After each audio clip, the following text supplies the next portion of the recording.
There are just some things you don't ever really expect to see, like your mother-in-law in a good mood, or your mother-in-law admit when she's wrong, or your mother. I'll lay off the mother-in-laws. But there are just, especially in the college football world, there are just some things that you don't ever expect to be in a headline together, like the words Syracuse lands 5-star recruit, because it hasn't happened in a long time. But Calvin Russell, a wide receiver from the class of 2026, so next year's recruiting class, has committed to Syracuse, which is the latest in a really long line of commitments to the Orange compiled by head coach Fran Brown.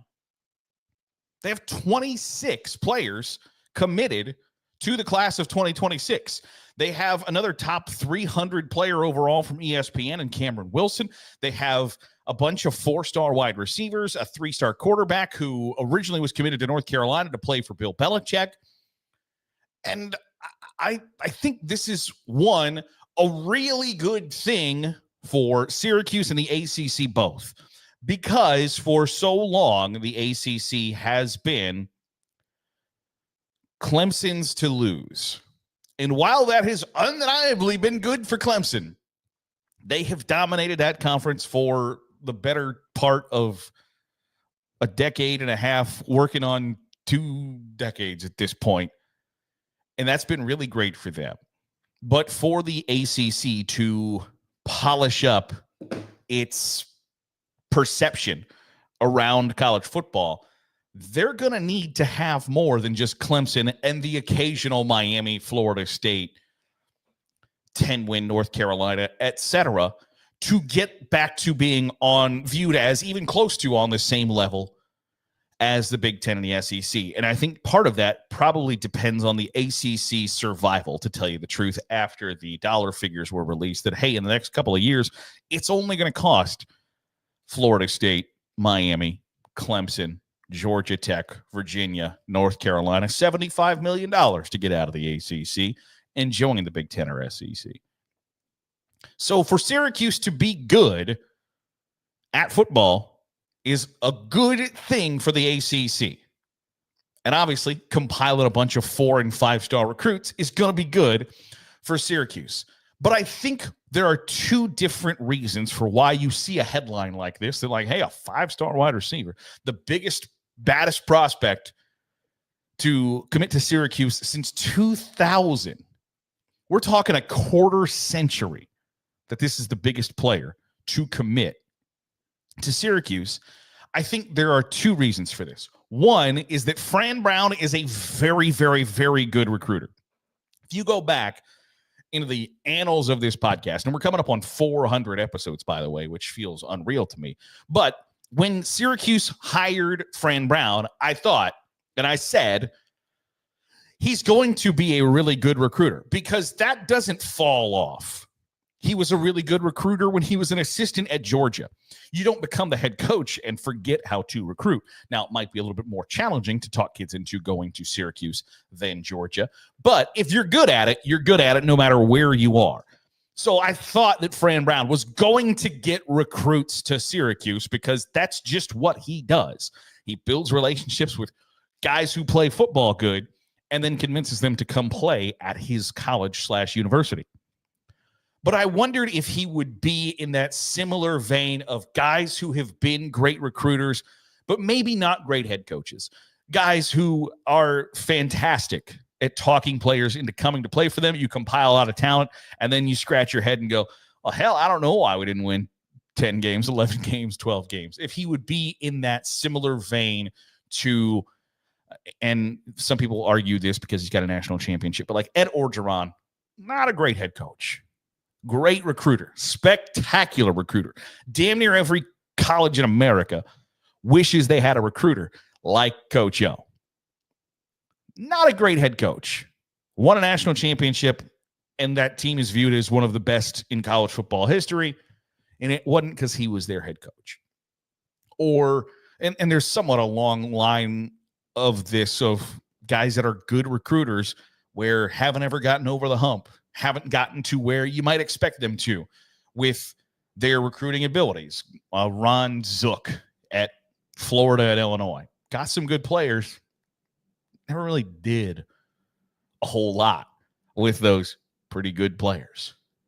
And I don't know, I think it's obviously too early to determine in Fran Brown's career whether or not after one season of whether they are, on the path to being potentially a team that you can go, oh, well, they got good players, but they underachieve every year, yada, yada, yada. I don't think we can make that determination after just one season of him leading that program.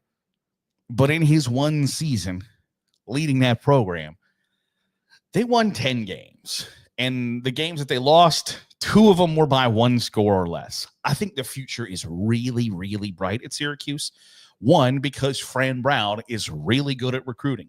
And 2, if you let me backtrack this. There are a lot of programs who are neglecting the high school recruiting ranks and just focusing on the transfer portal. And I'm not here to make some big, large determination on whether or not that's the right move for any given school, whether that's the right strategy going forward, etc. But what I do know is that if a lot of schools focus their attention on the transfer portal, whether that's guys coming down or guys coming up, whether that's group of 5 schools saying we're going to take guys that are falling down from the Power 4, or Power 4 schools saying we're going to recruit the hell and get the best players in the group of 5 and bring them up.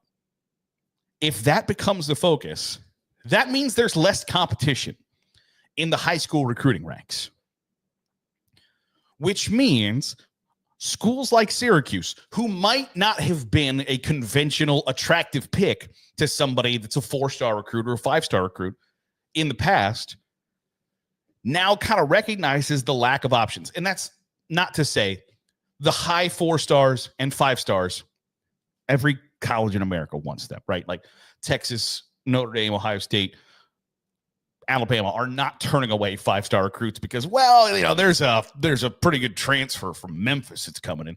Like, that doesn't exist. But guys who are low 4 stars and high 3 stars, those tweeners, are you a 3-star on this service and 4-star on this service, whatever the case may be, they might now have a lack of options that they didn't have, that didn't exist 5 years ago, that didn't exist 10 years ago, where they would be sought after by blue blood programs. Well, now those blue blood programs are dead set on recruiting other Power 4 players and group of 5 players. And they're not as focused on scouting, determining, and frankly, caring about the development of high school seniors. Syracuse can get in that boat. They can get their foot in the door now where maybe they didn't have that ability before, which leads to you having 26 players committed to your program before August 1st for the next year's recruiting class that has a bunch of wide receivers in it, which now includes Calvin Russell, who is a fantastic prospect, where this doesn't necessarily happen in the past.